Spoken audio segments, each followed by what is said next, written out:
na mimi nimetumwa na wanyonge, na hawa wanyonge ni backbone ya economy of KISII. Na this economy ambayo tunasema about ni mambo ya biashara ndogo ndogo na at the same time mambo ya kilimo.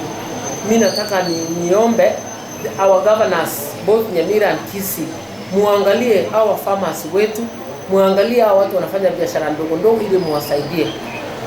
Kuna wakati mlikuwa mnafanya campaign, mlituambia kwamba mtatusaidia kutafuta market for our products, mtatusaidia kuleta hata factories. Nikasikia mkisema soapstone and other factories zenye tasaidia.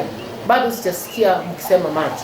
Tumesikia ya kwamba mlifungua hii banana factory na avocado factory hapo kwa ATC, lakini ukiuliza farmers wanasema that those things are not functioning, or if they are functioning, they are not functioning well where they can provide a market for our people.